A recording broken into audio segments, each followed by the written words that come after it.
I like to start out my paintings with washes of acrylic. You could just water down heavy body acrylics, but I like to start out with acrylic ink. And that's because you don't have to add as much water to it. I'm working from this photo of Sonnenberg Gardens, which is located near Canandaigua Lake. I also painted the Japanese tea house. There's a link to that video in the description below. These are Liquitex acrylic inks. I bought the set of 6 colors. So I started with a basic wash. It's a warm orange color, and I add a little bit more red as I continue down the panel. This is a Gessoboard that was provided by Ampersand Art Supply. I like using Gessobords for this technique because it feels a lot like hot pressed watercolor paper. There's a very subtle texture to it, but it's not distracting. And the other thing too is you can lift some of the color to bring back the white of the panel. I show that a little bit later in the video. You can also tilt the board to direct the paint to different areas and make the colors flow into each other. This is something I do with watercolor. Next, I'll apply the green right over the orange before it dries. The orange will help temper the green, it won't be so vivid, and it'll flow into different areas by itself. In the beginning here, I really don't care too much how it looks. I'm just trying to get some colors down so I can react to them. It's not like this is the finished painting. So I work on the shrubs next and the foliage behind the mansion.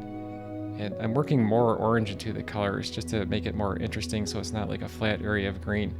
These porcelain palettes were provided by Meeden. They sent them to me for free. I really like how porcelain palettes work because they're very easy to clean. So I have the basic shapes of the foliage filled in, and then I start working in the darker areas. I mixed up like a dark purple color for the shadow shapes, and this is definitely going to bleed into other areas. It's not too big of a deal. I can lift it if I want to, or paint over it later. I dried off this brush, and that creates what's called a thirsty brush, and when you touch it to the painting, it will start to soak up the water. So you can spritz it with water to keep it wet, or even to disturb the wash a little bit. I figure it's time to put in some of the shadow shapes of the mansion, and I use the same purple color. I'm trying to get that paint to drip down a little bit. I don't want a huge puddle there that's going to take forever to dry.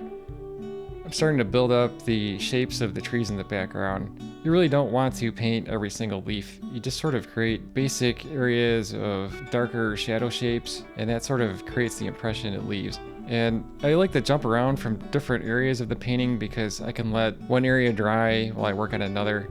So I'm working more on the roof. There's a bunch of chimneys up here. I don't want to paint every detail, but I'm putting in the color of like the bricks. I'm going back in. I know these trees are a lot darker than what I originally put in there, so I'm putting a lot of the shadow color in there. One strategy for painting a watercolor is to create an initial wash that's mostly highlights and midtones. And once you let that dry, you can paint the shadow shapes over the top of it. And that's what really starts to bring it together. It adds some sort of structure to it. Now it's time to switch over to regular acrylics. These are golden open acrylics. It helps to have opacity. For instance, right here I'm painting in the negative shapes around these trees, which give them more definition. That's the advantage of using acrylics like watercolor, is you can go back in and fix things. A fan brush helps to create the impression of leaves. You don't have to paint every single leaf. You can just sort of dab that on there and it creates some texture on its own. I'm focusing mostly on the architecture. I think that's the focal point of this painting, is the hard edges of the mansion itself.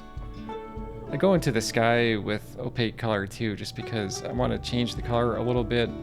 And as I said, it helps me to fix the tree line and the edges of the roof. The open acrylics stay wet longer, so it makes it much easier to blend in like a gradient in the sky. Once the painting had a chance to dry completely, I like to coat it with varnish. This is Gamvar Gloss Varnish. I like how it unifies the surface and it makes the colors pop a little bit more.